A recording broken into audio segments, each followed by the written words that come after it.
Hello everyone, welcome back to Shani classes. First of all good evening to everyone. कैसे हैं मेरे friends? मुझे उम्मीद है आप बहुत अच्छे होंगे। आइए बात करते हैं आज की इस क्लास की। यहाँ पर आपको कुछ दिख रहा है स्क्रीन पर, संस्कृत के बहुविकल्पी प्रश्न। मैं यहाँ पर आपको आज संस्कृत के प्रश्न लेकर आई हूँ। जैसे कि मैंने बाल विकास में करवाए थे आपको भी रिसेंट में ही, वैसे ही मैंने आपके लिए बहुविकल्पी प्रश्न संस्कृत के बनाए। फर्क इतना है कि वो 50 नंबर का था, ये 25 नंबर का है। तो 50 नंबर में मैंने 20 प्रश्न करवाए थे, तो आज मैं आपको यहाँ पर 15 प्रश्न लेकर आई हूँ। ठीक है फ्रेंड्स, तो आपको ये ध्यान रखना है कि जितने भी अब आपको ये मैंने शुरुआत किया है प्रैक्टिस सेट के रूप में, हम कह सकते हैं कि मैं आपको क्वेश्चंस के फॉर्म में करवा रही हूँ रिवीजन। तो आपकी रिस्पॉन्सिबिलिटी बनती, क्वेश्चन सारे उतारिए, कॉपी लीजिए, फटाफट क्वेश्चंस को लीजिए, क्वेश्चंस का एक सेट बनाइए जिसमें आप सारे क्वेश्चंस को एक साथ रखिए। भले वो सीरीज में आपको कुछ भी मिले या नोट्स में मिले, लेकिन आप क्वेश्चंस को लिखते जाइए। और जिन क्वेश्चन मैं बोलती हूँ बहुत इंपॉर्टेंट है, बहुत बार आया है, उसको तो 100% लिखिए। अगर आप 50 क्लास ले रहे हैं, 15 प्रश्न आज कर रहे हैं, ठीक है, एक ही कॉपी ले लीजिए, बस ऊपर डाल दीजिए है कि यार ये संस्कृत के क्वेश्चन है, बाल विकास के, बहुत अलग अलग कॉपी नहीं बनानी, कोई एक कॉपी ले लो उसमें। तो उससे क्या होगा कि आप रिवीजन अच्छे से कर पाएंगे। लास्ट टाइम जब एग्जाम का आता है तो हम जो नोट्स बनाए रहते हैं खुद की, याद है हमारे पास जो कुछ भी है या प्रश्न है, तो हम उन्हीं को रिवीजन कर पाते हैं, सबको नहीं कर पाते हैं। तो अगर आप चाहते हैं कि बढ़िया से बढ़िया आप कर ले जाए, तो ये सारे स्ट्रेटेजी को फॉलो करिए कि क्वेश्चंस जो होता है, जब आपने टॉपिक को समझ लिया है तो क्वेश्चंस बड़ा इंपॉर्टेंट है। ठीक है, तो चल रहे हैं, फिर शुरुआत करते हैं। आप जुड़े शानी के साथ, लाइक शेयर सब्सक्राइब बिल्कुल ना भूले। मंदिर में आना है तो घंटी जरूर बजाना है। टेलीग्राम को ज्वाइन करिए, लिंक आपको हर एक वीडियो के कमेंट बॉक्स में पिन करके मिलेगा। और नहीं तो आप टेलीग्राम पर भी सर्च करते हैं शालिनी क्लासेस, वहाँ पर आपको आसानी से मिल जाएगा। नोट्स जिन बच्चों को लेनी हो वहाँ पर कॉन्टैक्ट करके ले सकते हैं। आगे बढ़ते हैं इसी क्रम में। चलिए, किसका कितना सही हो रहा है वो मुझे क्लियर बताइएगा, क्योंकि उससे क्या होगा कि आपका भी एक एजम्पशन होगा कि हाँ इतना सेक्शन आपका तैयार हो चुका है इस टॉपिक को या इस सब्जेक्ट में। आगे बढ़ते हैं, एक एक प्रश्न टाइम टाइम से देखिए, आराम से फिर करेंगे। ये है प्रश्न, देख रहा है, मैंने बड़ी मेहनत से अरेंज किया है। डेली हम जैसे एक पोर्टफोलियो में पढ़ते आते हैं, कुछ नया मैंने क्रिएट किया कि बच्चों को भी इंटरेक्टिव लगे कि हाँ, जैसे मैं इतना बोलती हूँ पढ़ाने के लिए कि ये ऐसा करेंगे वैसा करेंगे, तो कुछ चीज़ें अच्छी लगनी चाहिए, गुड लुकिंग होना चाहिए। क्यों, पढ़ाई है तो क्या हुआ। चलिए, एक तरफ प्रश्न है आपका जो कि मैंने लिया है कि संस्कृत भाषा की लिपि क्या है। पहला ऑप्शन है गुरुमुखी, दूसरा ऑप्शन है खरोष्ठी, तीसरा ऑप्शन है रोमन, चौथा ऑप्शन है देवनागरी। आपके पास 30 सेकंड का वक्त है, आंसर करिए। 30 सेकेंड है, काउंटडाउन आपका शुरू होता है। आंसर सभी को करना है आराम से। ये प्रश्न हिंदी में भी पूछ सकता है, मतलब पूछा जाता है, और संस्कृत में पूछा ही गया है। बताइए क्या होगा आंसर। बहुत बढ़िया प्रश्न है कि संस्कृत भाषा की लिपि क्या है, मतलब कहाँ से उद्गम है, एक प्रकार से कह सकते हैं। या बताइए क्या होगा, क्या लग रहा है, कौन सा ऑप्शन आपको सही लग रहा है। Which option is best according to all of you my guys. चलो बता देती हूँ, डी ऑप्शन सही है, देवनागरी। कहाँ सही है, देवनागरी। तो पहले का डी ऑप्शन, जिनका डी सही है उनका सही है, बेस्ट। नेक्स्ट, ये देखिए एक छोटा सा प्रश्न है, परार्ध परार्धा शब्द में संधि विच्छेद क्या है। पर प्लस अर्ध, पर प्लस आर्ध, परा प्लस अर्ध, उपरोक्त सभी। आंसर करिए क्या होगा, क्या लग रहा है आपको, क्या सही होगा। संधि विच्छेद है, आएंगे प्रश्न आपके, यही है कि आउट ऑफ सिलेबस यही सारी चीज़ें आती हैं। बहुत सारी चीज़ें आएंगी, ने बोल के रखा है कि आती हैं, एक दो प्रश्न कई सालों में आए हुए हैं, तो हम एक उम्मीद कर सकते हैं कि इस साल भी आ सकता है। 30 सेकंड का काउंटडाउन है, आराम से करिए, कोई जल्दबाजी नहीं। ताकि आपको मैं वक्त दे रही हूँ कि आप कहीं गलती ना कर दे। देख के सोच समझ के अपना जितना अभी तक पढ़ा है उतना देख कर बताऊँ आपको। तो यहाँ पर जो प्रश्न मैंने अभी तक पूछा है आपसे, दूसरा प्रश्न है ये, इसका आपका पहला ऑप्शन सही है। ठीक है, ध्यान रखना यहाँ पर, बहुत ही क्लियर तरीके से ध्यान रखना आपको, क्योंकि आपको पता है कि जब यहाँ पर हमेशा आप इसको तोड़ रहे हो, तो यहाँ पर पता है कि इस रा में जब ये पूरा रा, अभी इस रा के नीचे हलंत लगा होता तो आधा रा होता, तो यहाँ पर ये रा पूरा लगा और इस रा के बगल पड़ेगा कि माथा लगे। जब यहाँ पर छोटा आ लगा हुआ जब इसके साथ जुड़ेगा तो सेम यही बन जाएगा परार्धा। लेकिन यहाँ पर आप देख सकते हैं कि इसमें बड़े आ की मात्रा फिर लगा दिया, तो ये गलत हो जाएगा। तो इसीलिए आप बहुत, और यहाँ पर परा हो गया है, तो ये पर प्लस अर्धा, आपका ये पहला वाला संधि विच्छेद सही है। ठीक है, तो दूसरे का पहला ऑप्शन सही है। नेक्स्ट आओ, सर्वथा शब्द के योग में किस विभक्ति का प्रयोग होता है। प्रथमा, द्वितीया, तृतीया और पंचमी। आराम से बताइए, कोई दिक्कत नहीं है, पढ़ाया है, रूप लिंग लकार सब पढ़ाया है, कोई टॉपिक नहीं है जो संस्कृत में नहीं पढ़ाया है, सारे टॉपिक्स बताए हैं, बहुत ही क्लियरली वे में समझाए हैं। बताइए क्या होगा, क्या चूज करेंगे? Which option is best according to all of you? 30 second का काउंटडाउन है आपका।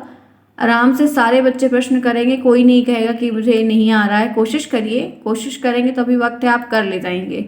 क्या लग रहा है? इस तरह से बहुत सारे शब्द को दे देगा और पूछेगा कि कौन सा विभक्ति है। तो मैंने आपको पहले ही बोल रखा था, आएगा 101% आएगा।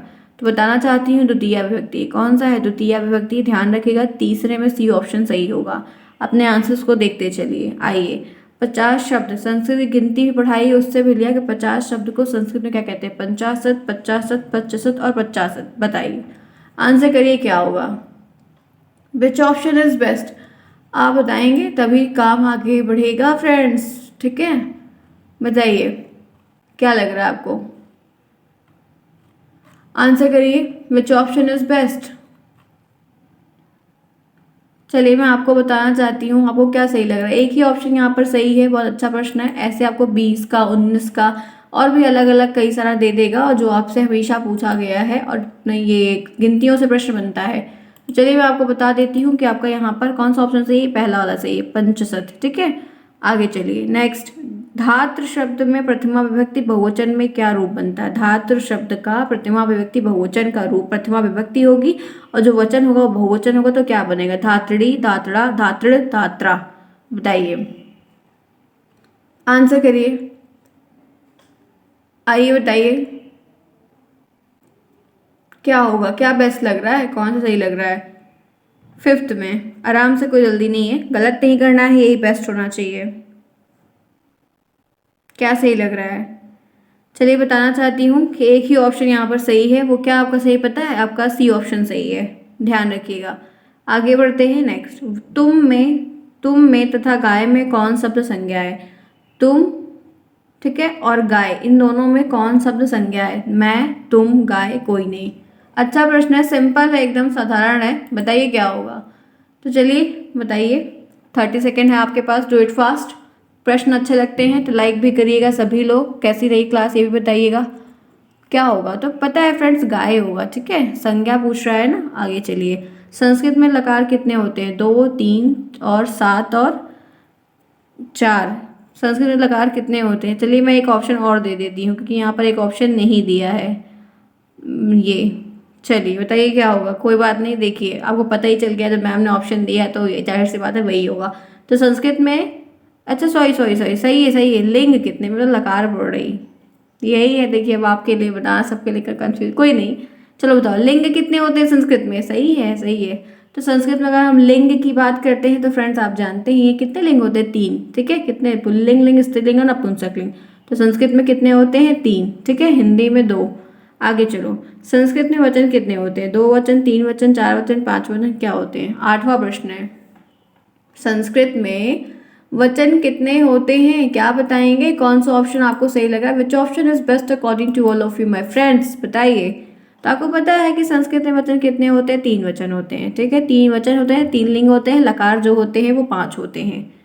आगे चलिए, वृषभा को हिंदी में क्या कहते हैं? वृषभा मतलब क्या होता है? बैल, भैंस, गाय और वानर। जल्दी बताइए, वृषभा को हिंदी में क्या कहते हैं? कोई गलत नहीं करेगा, पढ़ाया हुआ है, हमेशा पढ़ाया है। प्रश्न आपसे है, वृषभा को हिंदी में क्या कहते हैं? यही प्रश्न आपसे पूछा जा रहा है। क्या होता है बताइए, आंसर करिए सभी लोग। आसान सा है, इस तरह से कई सारे आएंगे। आइए मैं आपको बता देती हूँ। पता है कि पहला ऑप्शन सही है, ठीक है। बैल को वृषभा कहते हैं संस्कृत में। अब बैल दिखे तो उसको ये बुलाना। यहाँ पर 10th प्रश्न आपसे है कि सस्का को हिंदी में क्या कहते हैं? तो सस्का को हिंदी में क्या कहते हैं? हाथी कहते हैं, सिंह कहते हैं, खरगोश कहते हैं, घोड़ा कहते हैं। पता होना चाहिए कि सस्का को हिंदी में क्या कहते हैं। तो आप जानते हैं खरगोश कहते हैं। इस तरीके जितने भी मैंने आपके जानवर को, गाय के, मतलब जानवर के, फूलों के, फलों के, बहुत सारे आपको अंगों के, सामानों के, कपड़ों के, सब चीज़ों के नाम बताए हैं हिंदी में, इंग्लिश संस्कृत में अनुवाद बताया है। तो वो अनुवाद से प्रश्न बहुविकल्पी वाला ही ज़्यादा बनता है।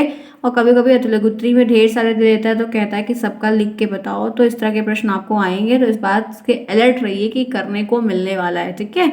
ये मत सोचिएगा, याद कर लीजिए। जिन्होंने नहीं याद किया, कम से कम ऐसे सेक्शंस के जरूर याद कर लिए, क्योंकि इधर से तो नंबर बन जाए आपका। क्योंकि हो सकता है कि आप लकार वाले में और विभक्तियों वाले में गलती कर बैठे, मे भी हो सकता है कि कर बैठे, जिनको नहीं तैयार हो रहा है। तो जो सेक्शन आपका तैयार हो रहा है, कम से कम उस पर तो कमांड कर लीजिए ना, कि कहीं तो पकड़े रहिए कि यहाँ अगर यह नहीं आता है तो इधर वाले पे कर लेंगे, तब भी हम नंबर बना ले जाएंगे। और 12 नंबर पासिंग को लेके आना है। तो इतना टारगेट रखने के लिए जो सेक्शन नहीं आ रहा है, थोड़ा सा मान लीजिए नहीं आ रहा है, 1% हम छोड़ भी देते हैं, बाकी से इसको हम पकड़ कर चलते हैं। छोड़िए नहीं, क्योंकि सुपरटेट में देना पड़ेगा, इसे छोड़ना कोई बेस्ट सोल्यूशन नहीं है। लेकिन बेस्ट यही इतना है कि आप जो है जो सेक्शन नहीं तैयार हो रहा है थोड़ा सा उसको कम कर दो, जो ईजी है कि जिससे नंबर बन सकता है, आप नंबर लेके पास हो सकते हो, एटलीस्ट 12 पा सकते हो, उसके लिए ये कार्य आप जरूर कर लो, वो आपके लिए बहुत अच्छा होगा। ठीक है, नेक्स्ट देखो, द्विविचिका का अर्थ क्या है? द्विविचक्रिका का अर्थ क्या है? मतलब इसको हम संस्कृत में दिया है, हिंदी में क्या कहते हैं? बैलगाड़ी, जहाज, साइकिल, कोई नहीं। अच्छा प्रश्न है, संस्कृत दे रहा है, हिंदी पूछ रहा है। हिंदी देके संस्कृत भी पूछ सकता है, दोनों उल्टा में से कुछ भी कर सकता है, वो आपको बताना है। 30 सेकंड आपके पास है, आंसर करिए क्या होगा। याद होगा तो आप आराम से कर ले जाएंगे, कोई प्रॉब्लम नहीं होगी। बहुत सिंपल मैंने लिया है। वैसे भी संस्कृत 25 नंबर का पेपर होगा, 5 ही आएगा, तो मैं आपको यहाँ पर 15 लेकर आई हूँ, यानी कि 3 पेपर के हिसाब से प्रश्न लेकर आई हूँ। चलिए बताइए क्या होगा। एक ही फ्रेंड से साइकिल कहते हैं, क्या कहते हैं? साइकिल कहते हैं, साइकिल जो हम चलाते हैं। आगे चलिए, देखिए, गुण, दोष, दशा, अवस्था बताने वाले शब्द को क्या कहते हैं? जातिवाचक। संज्ञा पढ़ा है, मैंने पढ़ाया, संज्ञा पढ़ाया ना, संज्ञा बताया था आपको। तो जातिवाचक, समूहवाचक, भाववाचक, हिंदी और इंग्लिश संस्कृत दोनों में है। बताओ क्या होगा। गुण, दोष, दशा, अवस्था बताने वाले शब्द को, संज्ञा शब्दों को क्या कहते हैं? क्या कहेंगे? क्या सही है? आंसर करिए। 12th का क्या होगा? Which option is best according to all of you guys? फटाफट बताइए क्या सही है। गुण, दोष, दशा, भाव, अवस्था बताने वाले शब्द को क्या कहते हैं? आपको पता है, भाववाचक कहते हैं। ठीक है, जाति नहीं आएगा, समूह नहीं आएगा, द्रव्य नहीं आएगा। यहाँ पर दशा, दोष, इन सब की बात हुई तो भाववाचक संज्ञा यहाँ पर कहलाती है। तो भाववाचक संज्ञा की परिभाषा भी आप जान गए। चलो, घोटका शब्द को क्या कहते हैं? बिल्ली, गधा, घोड़ा, हाथी। बताइए, घोटका शब्द को क्या कहते हैं? बिल्ली, घोड़ा, गधा, हाथी। क्या सही होगा फ्रेंड्स? Do it fast. बहुत सिंपल सा प्रश्न है, बेसिक है, गलत करने की उम्मीद तो नहीं बननी चाहिए फिलहाल किसी तरह की कोई गलत करे। तो एक ही प्रश्न है कि घोटका शब्द को क्या कहते हैं? क्या कहते हैं? घोड़ा कहते हैं। ठीक है, घोटका मतलब घोड़ा होता है। आगे बढ़िए, नेक्स्ट। सोडसा शब्द का अर्थ क्या है? ये क्या है? गिनती दी है, संस्कृत में दी है, हिंदी में पूछ रहा है कि कौन सा है? 11, 14, 12, 16। आंसर करिए। प्रश्न बनेगा 101% बनेगा। If you want do then you can do, but उसके लिए आपको पहले से प्रिपेयर होना पड़ेगा। आप पहले से प्रिपेयर रहेंगे, पढ़े रहेंगे फ्रेंड्स, तभी कर पाएंगे। ठीक है, तो इस तरह के तो आज तो हम 15 लिए हैं, डेली 15-15 लेकर आएंगे। ठीक है, बताओ क्या होगा। 5 ही आना है आपको। क्या सही है? तो फ्रेंड्स, 16 का मतलब 16 होता है। ठीक है, 16। आगे बढ़ो। चलो, यहाँ पर ये लास्ट क्वेश्चन है। त्रयोदशम का अर्थ क्या है? ये भी गिनती मैंने ली है, 11, 12, 14 और 13। त्रयोदशम का अर्थ क्या है? बताइए क्या होगा। बताइए क्या होगा। 15 में क्या सही करेंगे? कौन सा सही होगा? गिनती वाले प्रश्न फिर मैंने लिए हैं, क्योंकि प्रश्न बनते हैं उन सेक्शन को तैयार करवाओ जिसमें कोई बच्चा की किसी के बैक न लगे, ये मोटो मेरा रहेगा ना। चलो बता दो क्या होगा। तो यहाँ पर आपको बताना चाहती हूँ कि गिनती से प्रश्न मैंने लिया है, तो आपका यहाँ पर 13 होगा। क्या होगा? त्रयोदशम का मतलब होता है 13। तो इस तरीके से आपने जितने सारे प्रश्न किए, मैंने 15 प्रश्न लिए और आपको ये दिखाया कि आप गिनती तैयार कर लो, आप जो संस्कृत से हिंदी में नाम है वो तैयार करो।